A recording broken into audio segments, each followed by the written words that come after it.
Good morning, good morning, good morning. I hope everyone is doing well today. How are you doing well today? I hope you're. Let me just make sure I adjust my microphone. There you go. All right, magandang gabi sa iyo and welcome to Coach Miranda Miner's crypto news, technical information, technical charting, fundamental knowledge, in the next 45 minutes. Magandang gabi sa mga naka-tune in right now. Thank you, Damon Frost, Goma, Rhea Galang, SC Edelito, Rihanna. Hello, hello. Asher, hey, Asher is our newest moderator, guys. Batiin naman natin ang ating newest moderator in town.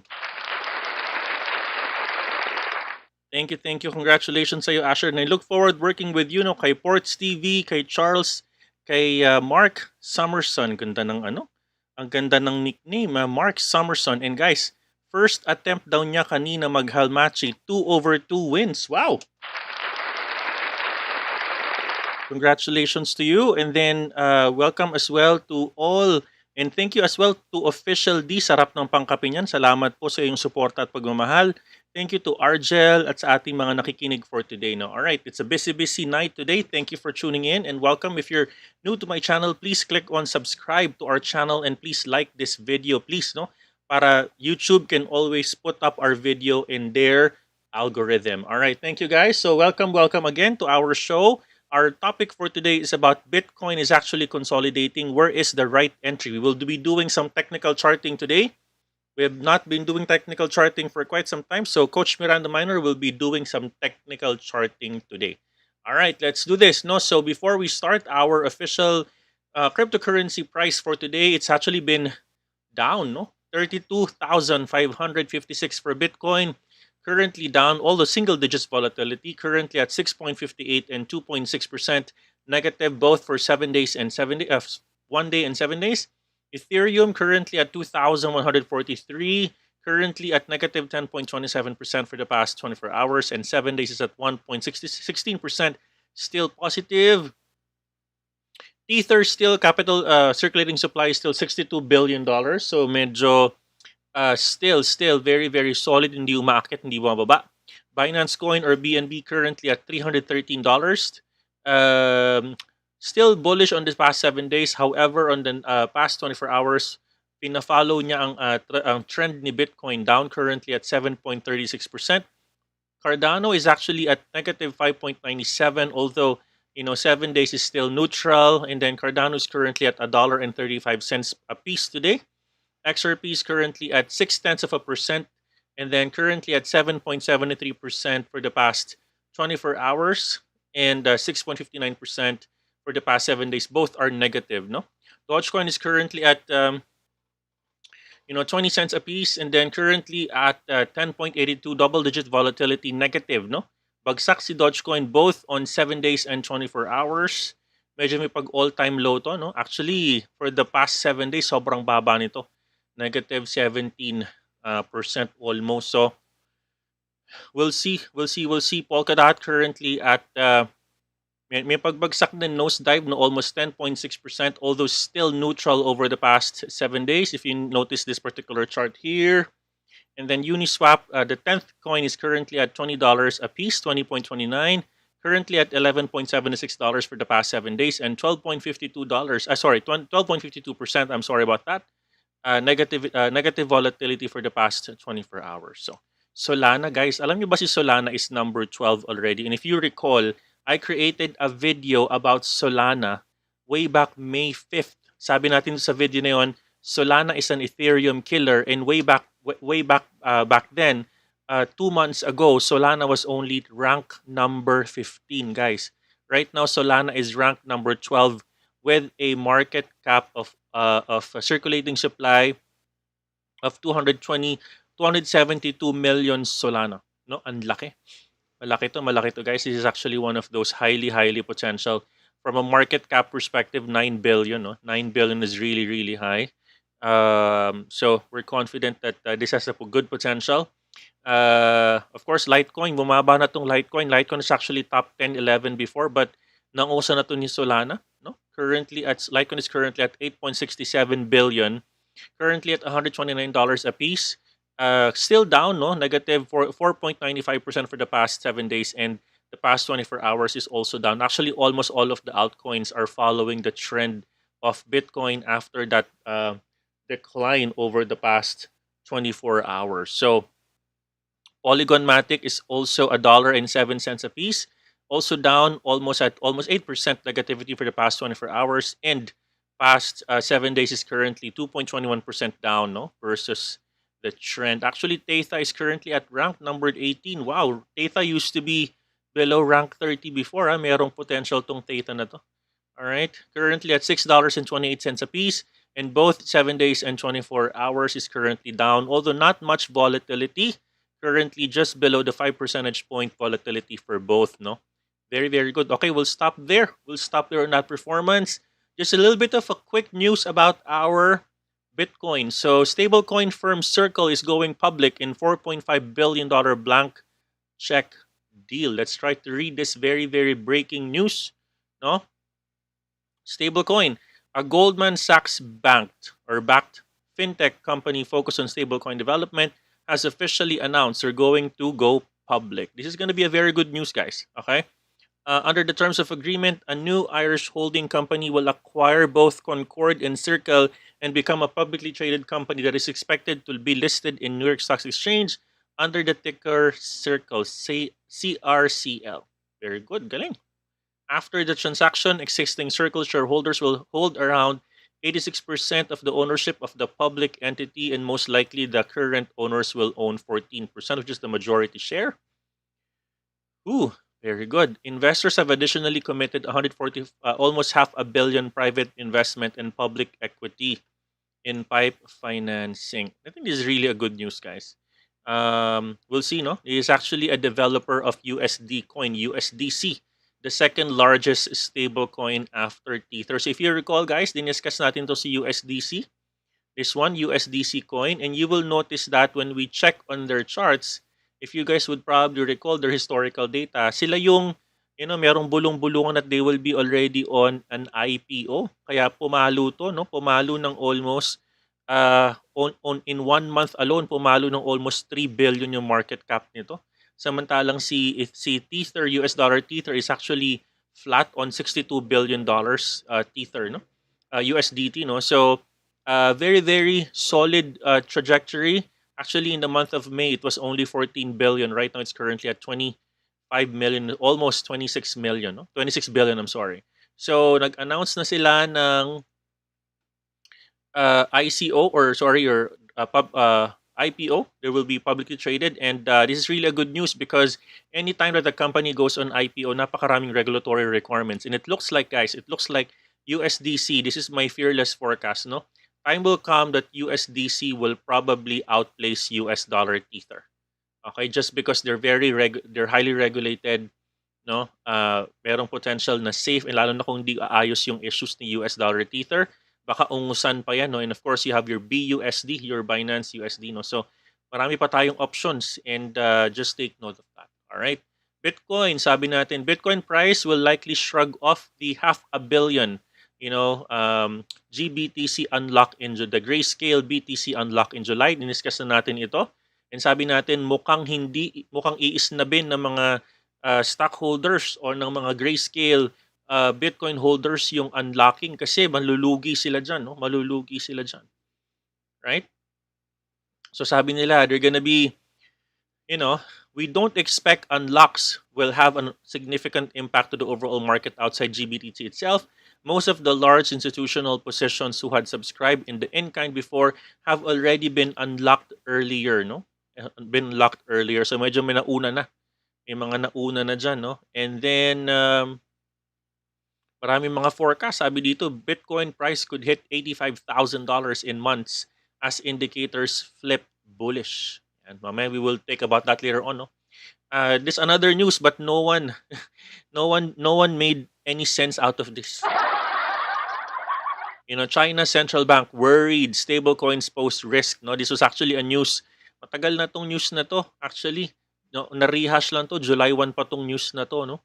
So, sabi dito, may negativity daw na sinasabi tong si China about the financial system. I mean, my point is, what is your pake? Diba? What is your pake about the system?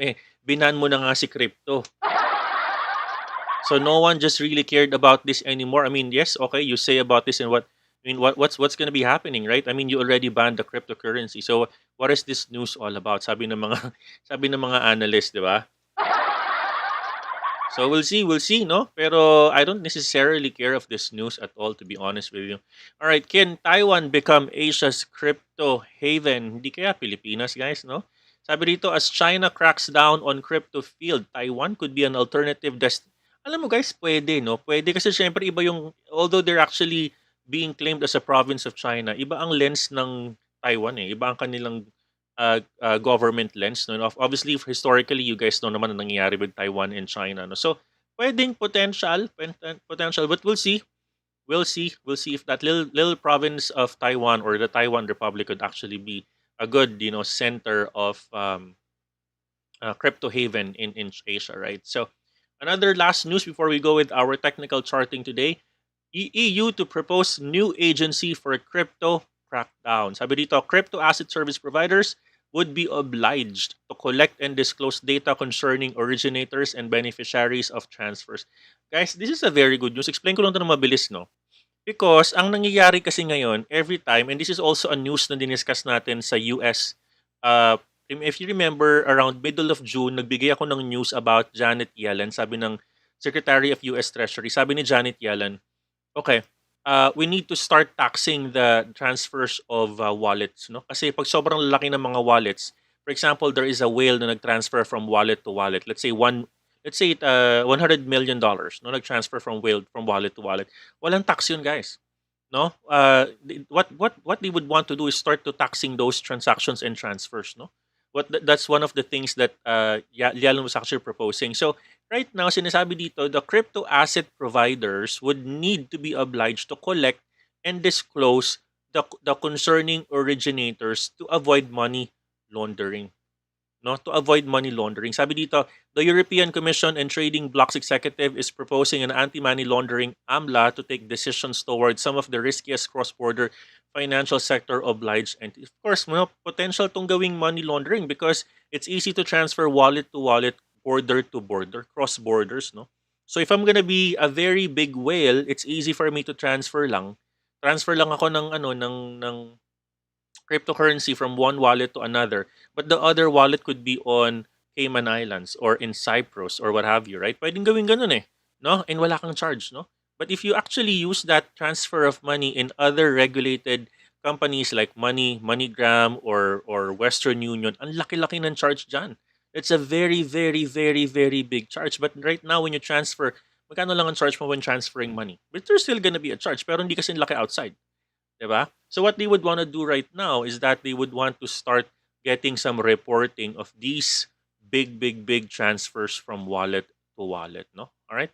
Medyo may point. Sabi dito, pressure for the EU to take firmer action on money laundering has mounted since the Danske Bank scandal on 27 to 2015, in which almost 200 billion euros of suspicious transactions flowed through the Estonian branch of the Danish bank. So pwede kasi, no?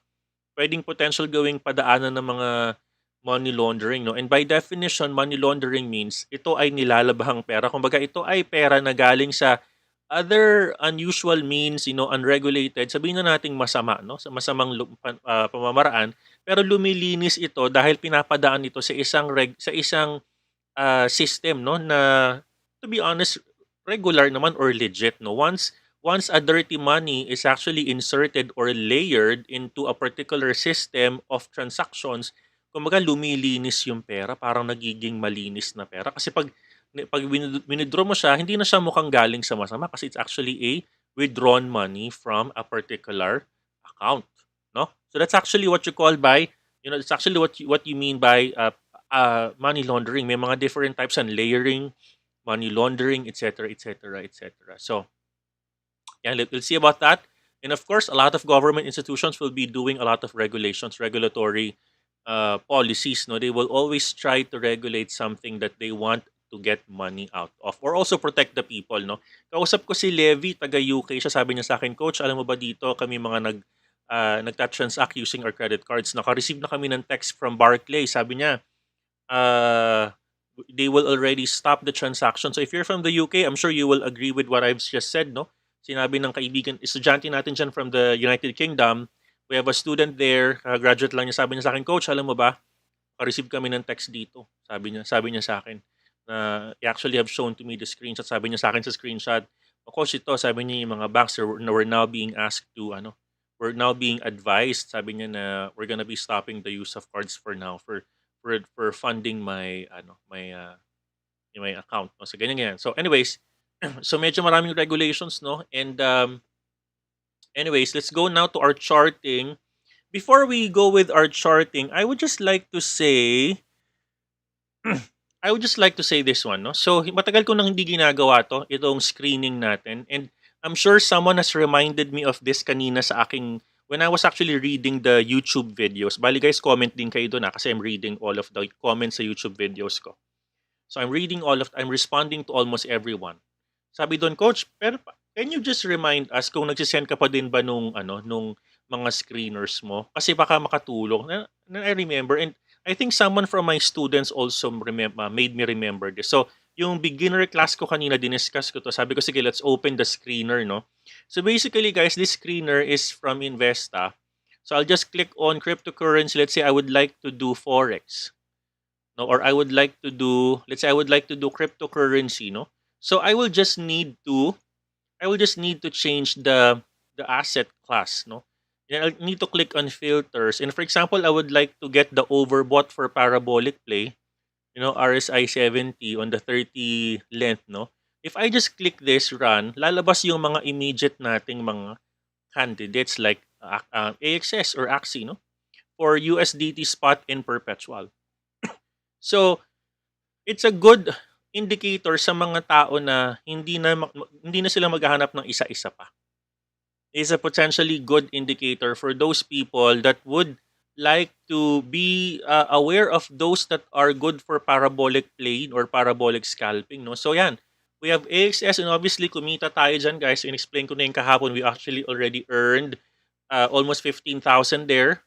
And then after this, you could also go on other filters. So for example, let's look for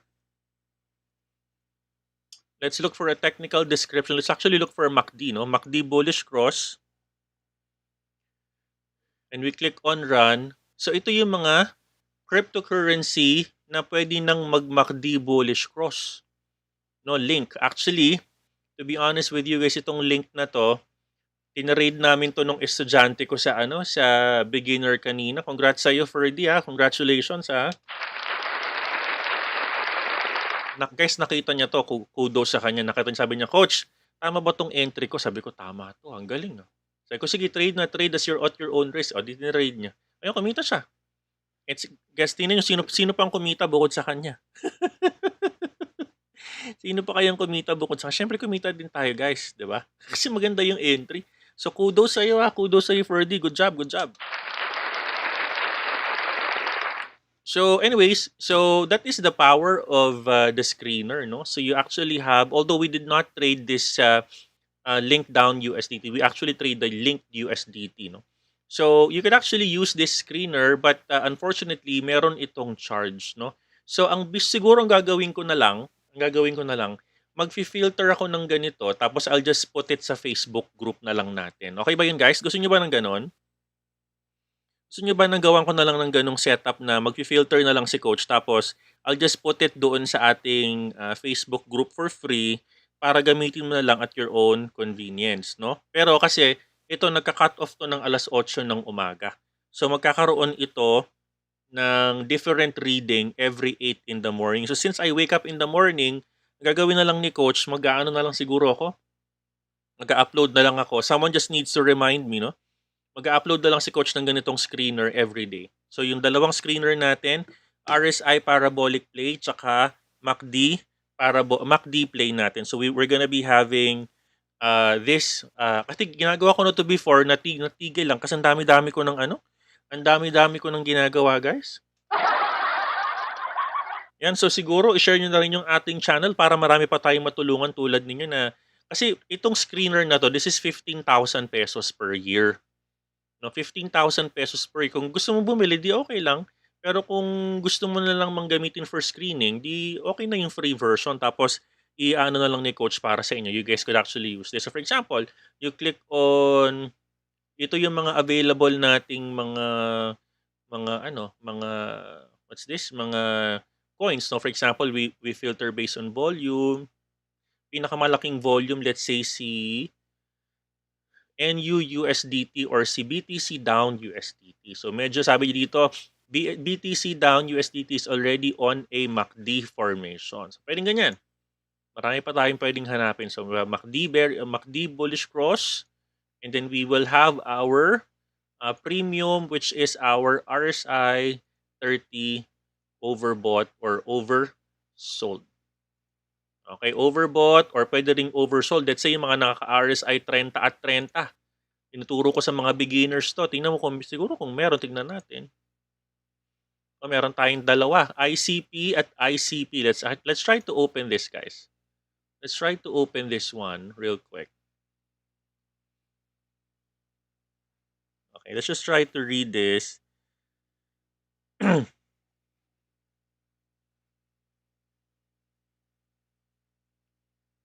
Okay, crypto ICP USDT. Okay. All right, let's see.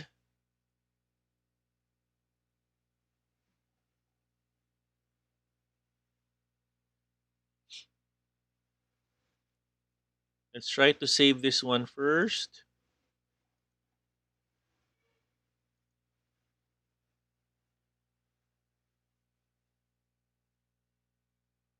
Okay.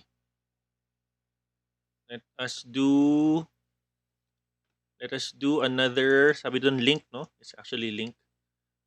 ICP, sorry, ICP USDT.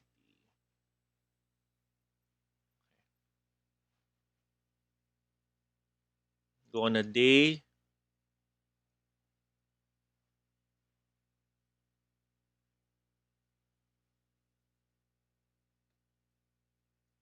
Try to do 1 hour.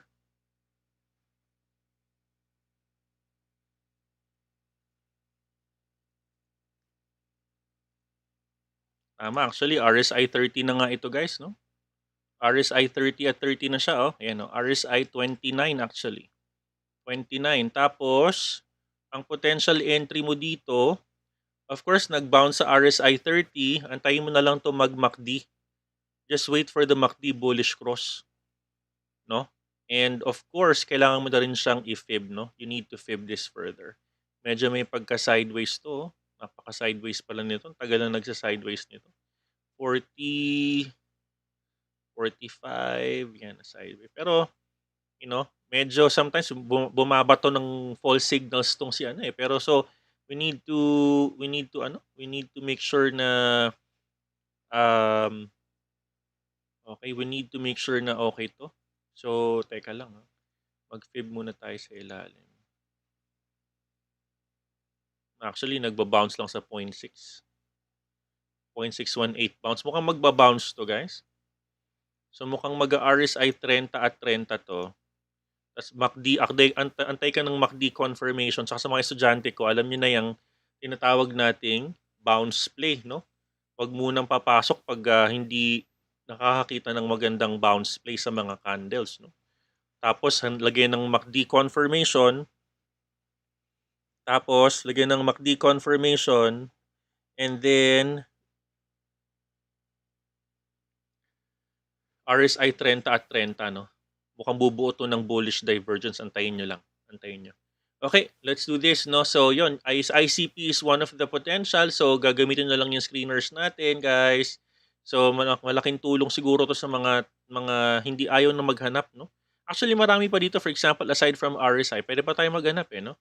Maghanap tayo, let's say, ng maghanap tayo dito ng trends, no? Let's say short-term trend is uptrend. Yan, uptrend.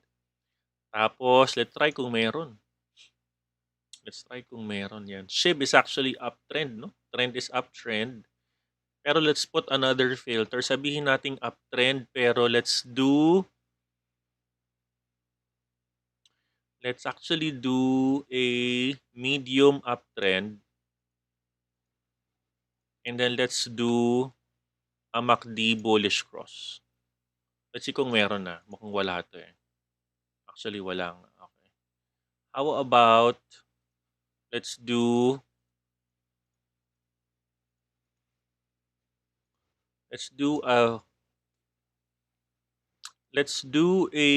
an all-time high, a multi-year resistance high.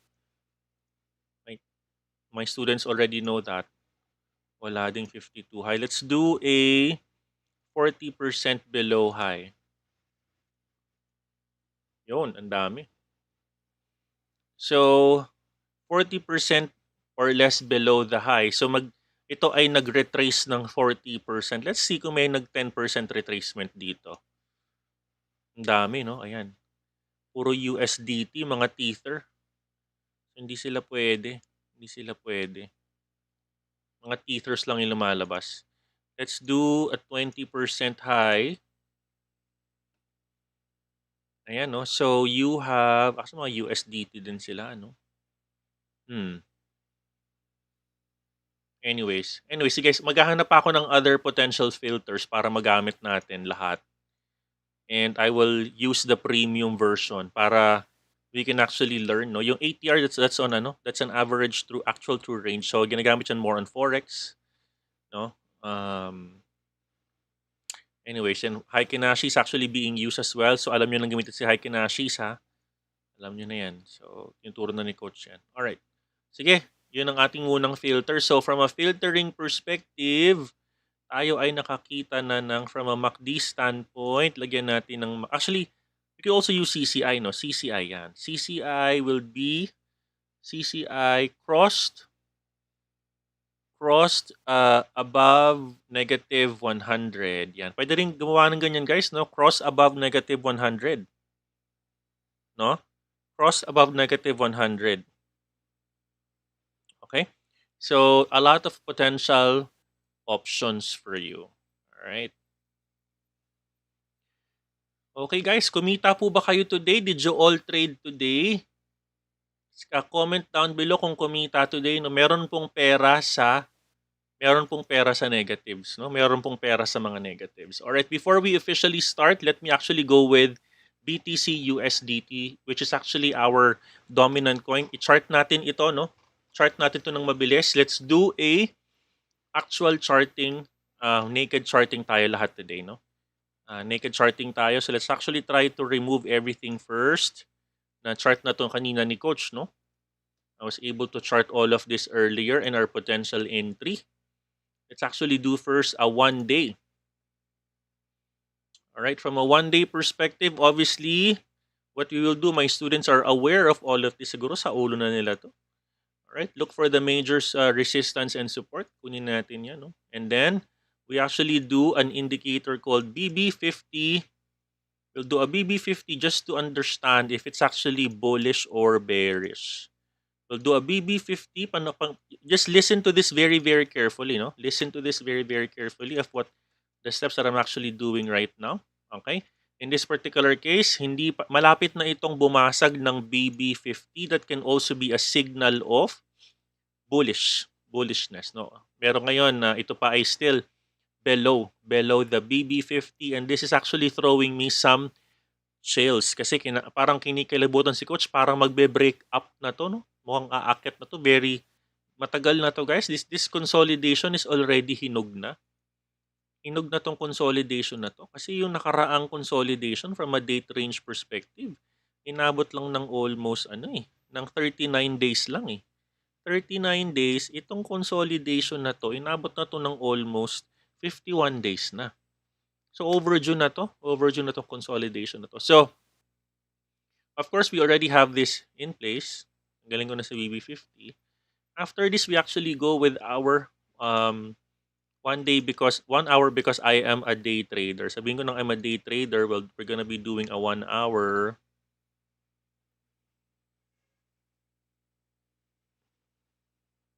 Okay. And then,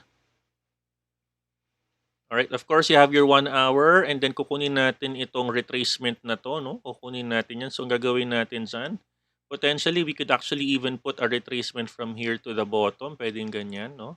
Pero since nauntog na to sa 0.618, untog na dyan, so gagawa na tayo ng bagong fib, no? We're gonna be doing another fib. Kasi technically, nauntog na to, so mag-aabang ka na lang dito sa part na to. 1, 2, wala na siyang purpose pataas na untog na. So we're gonna be finding a new fib here. So our new fib should look like this. From the bottom to the top, because we want to be able to measure this retracement. No? So gagawin natin dito, we're gonna be putting our fibs here at 0.5, 0.382, and 0.6. Okay? So nakakita tayo dito ng trend resistance breakout, intensity effect, consolidation, fib resistance breakout, pullback. Pag pullback dito, ang haba ng consolidation niya, breakout. Nag-breakout doon. Okay? Tumaas, nag-breakout. Then another, pagka-breakout, consolidation, fib resistance breakout, correction, naghanap ng support. Okay, naghanap ng support dito, naghanap ng malaking support, nagkaroon ng sideways na medyo mahaba, nag-breakout dito, nag-breakout sa malalim na yan. So, nag-breakout sa malalim na to, if you go to the 15 minutes, makinig na mabuti guys makinig na mabuti. So, nag-breakout ng 15 minutes, let's try to look for this, no? So, ang ginawa natin dito, this is what we did here, no? Nakahanap tayo ng support dito sa part na yan. No? We're actually expecting na sana ito ay magbabounce pa dito or kung hindi man dito sa part na to. sa part na yun. Kaso binasag niya na pababa, no? Bumasag na to ng pababang resistance, no? And then when you actually put an indicator, you put a MACD here. You put a MACD here. So doon sa part na sinasabi ni Coach, we actually have put a mini support here. Akala ko sasaluhin niya eh. I thought sasaluhin nito, binasag pa din eh. Yan, no? Sasaluhin dapat niya yan. Ng line na yan. Hindi niya tinuloy, no? Nabasag siya dito, guys. Nabasag. Na nagkaroon ng basag, nagkaroon ng confirmatory breakout. Nagkakuha tayo ng breakout dito, no? Tapos confirmatory breakout dito. Tapos nagkaroon ng MACD cross. No, nagkaroon ng MACD cross diyan, yung bearish cross na 'yan. So tinuturo ko sa mga estudyante kapag nagkaroon kayo ng confirmation na, no? Pwede mo pang himayin yan sa 5 minutes, no? 5 minutes. So basag na yan dito. Basag na yan dito, no? So sa 15 minutes, sabi natin, sige, no, bumasag na to ng support. Bumasag na. Bumasag na ng isang support. Yung binasag niya na yung support na to, 33,103, binasag niya na yan. Tapos bumasag pa ulit ng panibagong support dito. 33,065, binasag niya ulit yan. No, itong support na to, binasag din niya to. Let me just show this to you. So binasag din niya to, no? And then from a Fibonacci perspective, nasa gitna kasi to eh. Nasa gitna to ng 0.3 ito tsaka 0.5 eh. Nasa gitna siya, no? So, sabi ko, ito pag nag-correct to, mukhang babagsak pa to hanggang dulo. Tumuloy-tuloy na pababa. Nagkaroon na ng MACD confirmation dito. Magkaroon na ng MACD confirmation. So, sabi ni Coach, pasukin ko na sa 29,000. On this particular candle, itong candle na to, 29,000 candle, no?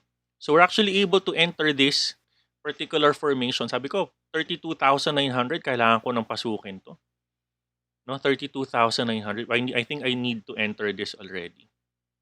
No, kasi nabasag na eh. No, 33,000 basag na, no? Tapos itong part na to, 33,142 basag. 33,065 basag. So sabi ko, nako, this can further go down, no? This can further go down kasi ano yan eh, support din yan eh, no? This can further go down. So ginawa ni Coach, nagkaroon ng MACD confirmation. Di pinasok ko yan, guys. Pinasok po natin yan and we earn almost $42 kanina. That's our trade for today. No? We earned $42.32 sa BTC USDT because of that particular trade. No? We're actually able to get this negative formation and we're able to sell before pa to mag-bullish cross. Okay? So, pwede po tayong kumita ng pera sa isang negative na market. We can actually earn money on a negative market with the right entry points, with the right conviction. No? With the right conviction. Right? Because in this particular case, ito ay bumasag na ng isa pang support. Sabi nga natin, 'di ba? Sabi ko sa inyo guys dito, this is the trend resistance breakout, okay? Consolidation, where the magic happens, napakahabang consolidation. Kung ito yung ginawa kong trend resistance breakout, okay? Kung ito yung ginawa kong trend resistance breakout, yung part na yan, okay? Syempre, ito din yung magiging aking breakdown part. Ito yung magiging breakdown line ko. So, nag-breakdown na. Ano gagawin natin pag nag-breakdown na? Siyempre, maghahanap ka na ng mga corrections dyan. Maghahanap ka na ng mga corrections or pullback. Diba? Ayan. So, we're actually able to, this one is the trend resistance, breakout with intensity effect, consolidation, Fibonacci breakout where the magic happens, correction pullback, support identification, mauuntog ang support. Okay, tandaan nyo. Mauuntog ang support doon sa pinanggalingang resistance broken, which is your 0.382. O, di ginamit natin yun. Ang habang consolidation yan. Okay. Tapos nabasag, tumuloy-tuloy na pababa. No? So we're able to enter on this one. Hindi ko to pinapasok kasi baka dumikit to pataas ulit eh. No? Kasi MACD, nakikita mo si MACD, gumuguhit pa to pataas eh. So parang sabi ko, why will I enter this trade? Eh, gumuguhit pataas ka MACD, tapos bumababa ka na dito. 'Di ba? So medyo magulo tong utak niya, at saka nakakabasag lang niya ng Fibonacci area na to. So sabi ko, antayin natin yun, gumuhit na nga pababa. So nakita natin dito yung order, around 32,900, nakuha ko yung order dyan. Nakuha ko yung pangalawang candle na yan. You know, we're able to earn 32, 42, at least mga 2,000 pesos din yan, guys. Pangkape din ni Coach? Pangkape din? Right, pangkape din yan, no? So, okay. So, yun. So, sell short tayo dyan. We did actually a sell short, no?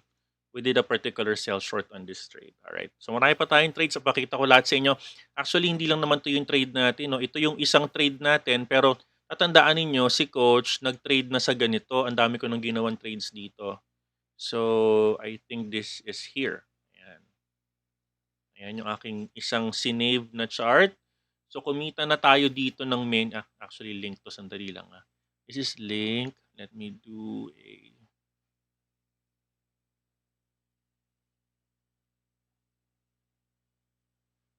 Hanapin ko lang yung chart natin, guys.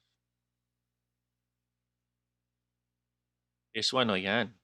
So, we already earned here as well, no? We already earned on this formation.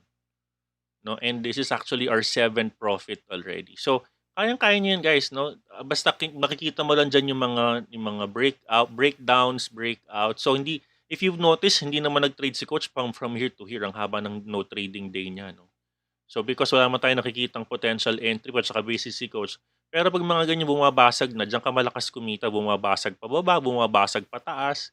O, abangan mo itong tumaas, guys. Abangan mo itong tumaas, no? So, let's try to do some charting right now. Ano bang punta ng chart na to? Let me try to refresh my screen. Handali lang. Okay. So, of course, you have your fibs, no? You have your fibs. Tandaan mo din, you need to also write down your 0.618, no? Yan. So, it looks like on the 15 minutes chart, let's go to 1 hour muna. On the 1 hour chart, aantayin ko to, guys. I will wait for this, no? I will wait for... Hindi mo na ako papasok dito, no? I will wait for MACD to cross. Pag sinabi kong cross, kailangan nag-cross, hindi humalik, ha? Kailangan yung MACD humalik na pataas, no? Kasi nakikita mo sa 1 hour, medyo merong pagka-doji to, eh. No? Tsaka pag nilagyan mo to ng volume, if you put the volume, medyo outlier pa, eh. No? Outlier volume to. May nagbentahan lahat dito, no? Yan. Pagkabasag talagang benta, basag, eh. No? Basag, no? So nakita mo dito yung formation ng volume, ang baba. Ang baba ng volume dito, nakita mo yan, no? Pero dito yung volume na to, in this particular volume, pumalo na ng malaking selling volume yan. Nag-selling volume siya. So pag ganyan, ang gagawin ko, aantayin ko yan, no? Aantayin ko yan. Hindi ako ma-excite, hindi po ako ma-excite masyado. Alright, hindi po ako mag-excite masyado. Tapos, itong ating MACD, aantayin din po natin yan. Antayin po natin yung MACD na yan. No? And then, kasi nanonotice ko na dito, if you go to the ito yung 15 minutes, no? Let's go to the 15 minutes. Nakakita na ako ng divergence dito, eh. May pag-divergence na to. Mukhang magda-divergence na nga. So, pero syempre maghahanap ka muna ng confirmation, di ba? Hanap ka muna ng confirmation dyan.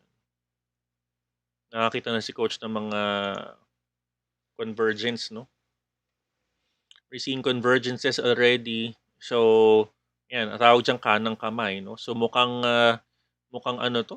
Mukha itong pag ito bumasag ng resistance na yan, basagin niya yan. Tapos, MACD nag-agree, bumasag ng fib dito. Siguro papasukin ko to mga 32,900. Pero dapat si MACD magbigay na sa akin ng signal na pwede na. No? Na pwede na, no? Kasi bumubuo to ng ng lower low, tapos bumubuo ng higher low formation dito ni MACD, no? Pero huwag kang magpapaka-kampante kasi 15 minutes yan. Punta ka sa 1 hour para medyo may conviction ka, no? Yan. Kasi to be honest, yung 1 hour mo, bumubuo pa lang ng downward na trend, no? Tapos itong MACD mo, wala pa talaga siyang tinatawag mong bullish divergence. Although humalik na sa 30, magandang indikasyon yan. Mukhang tataas na to, no? Kung di man to tumaas, pag ito bumaba ulit, isa pang baba, no? Isa pang baba dito ng 31. If it further goes down to 31, sasaluhin na to ng 0.618. Mukhang malakas tong 0.618 na salo natin, no? Pakasaluhin ng 31,794. Pag sinalo ng 31,794 bounce, pag bato ng bounce, confirmatory candle, bato ng MACD, bullish divergence ng RSI, perfect panalo na yun, pasok na. Pasok na, alam nyo na yung gagawin doon. Okay, multi-confirmation entry. Multi-confirmation kasi mahabang correction to, maghahanap to ng support eh. Support identification pa to eh, maghahanap pa to ng support, no?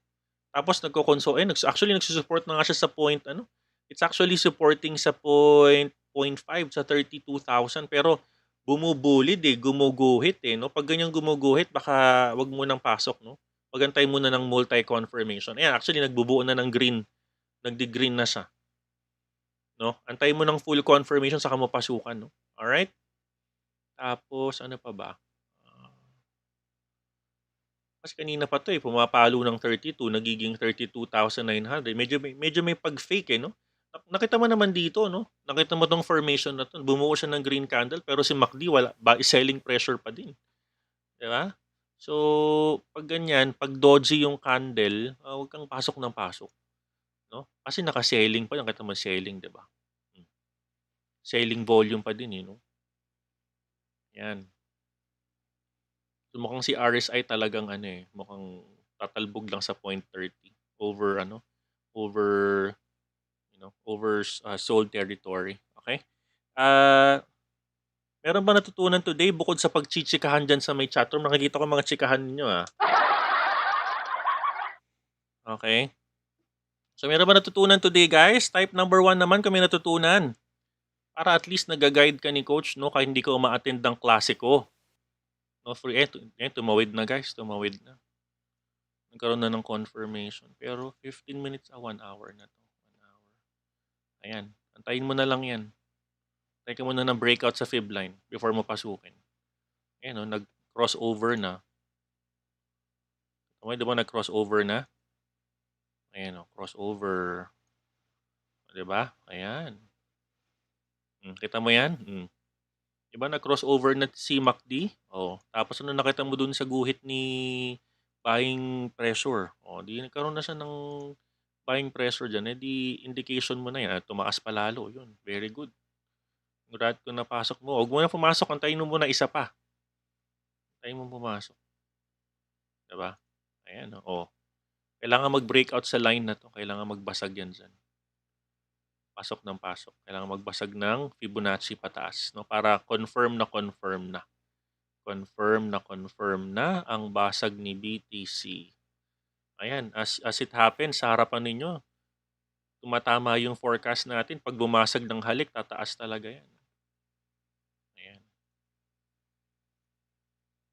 Bumasag dito. From 32,589, naging 32,700. Pero, wag muna papasok. Antayin niyo muna bumasag ng resistance to. Antayin niyo muna. Okay, yun.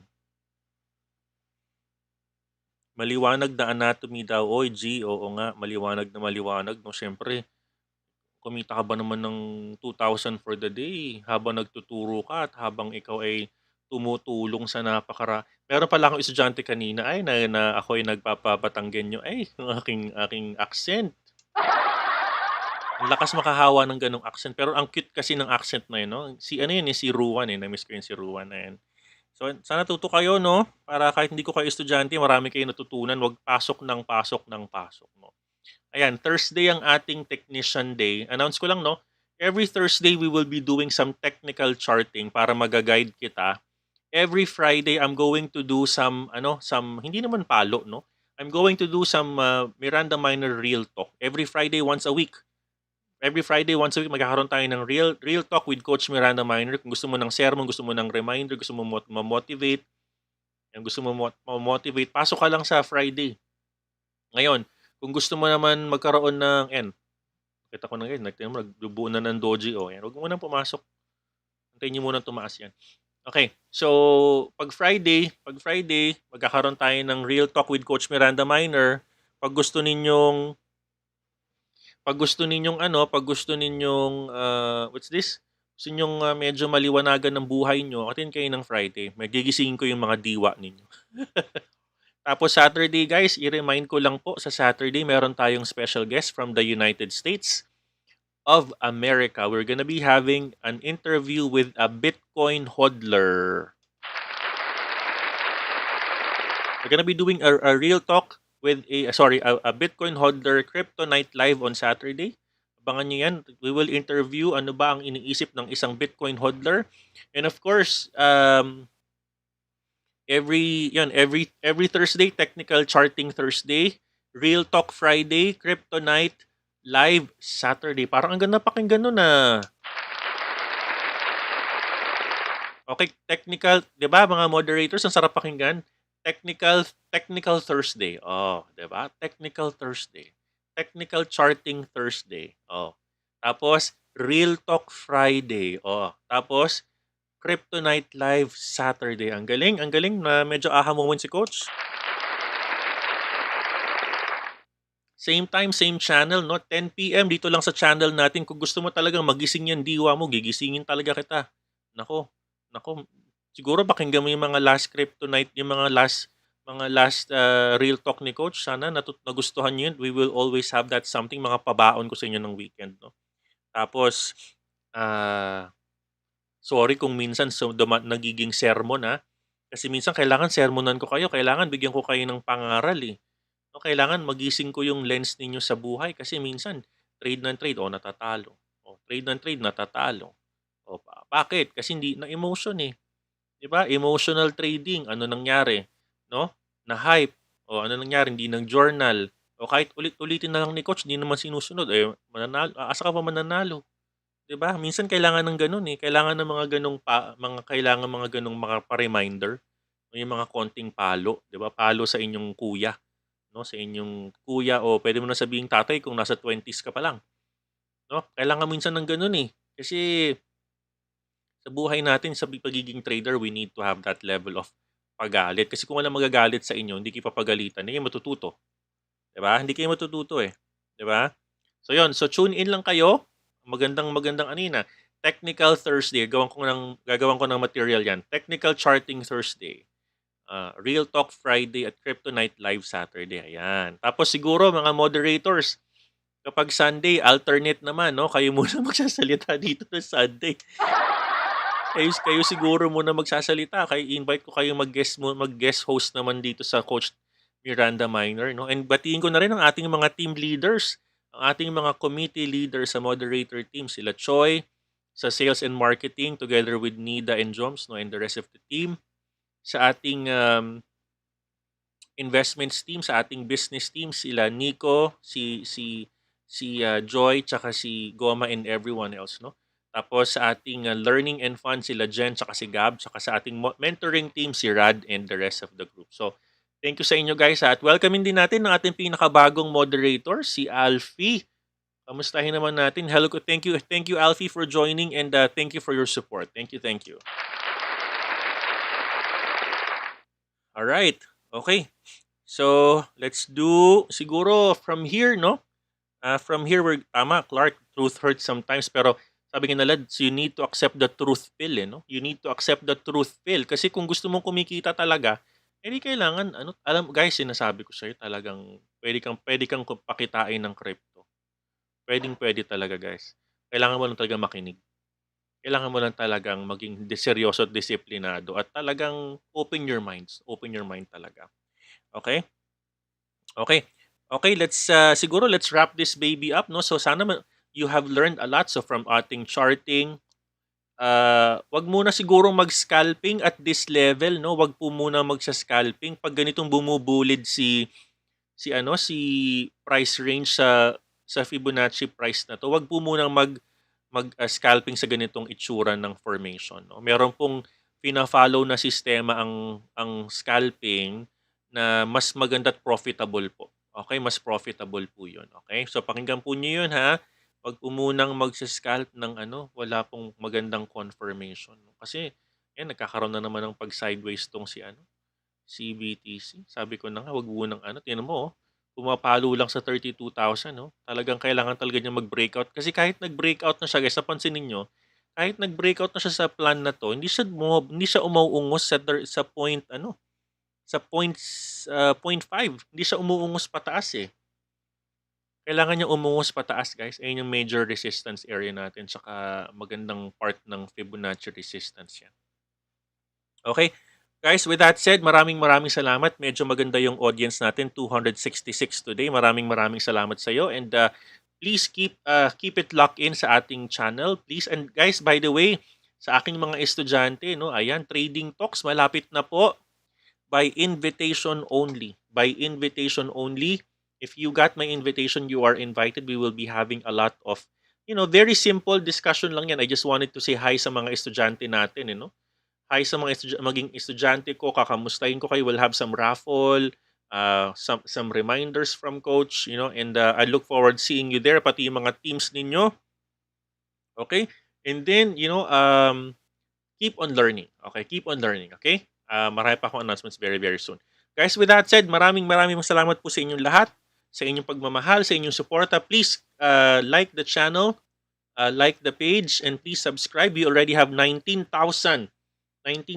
plus, 19,150 already, no? Dumagdag in just one day, 150 subscribers. Maraming salamat sa inyo. If you're new to my channel, please click on subscribe, no? And maraming salamat. With that said, guys, good night. Sa aking mga estudyante, see you tomorrow. See you tomorrow, guys. And I love you 3,000. Mahal na mahal ko po kayong lahat. Salamat po and good night. Bye.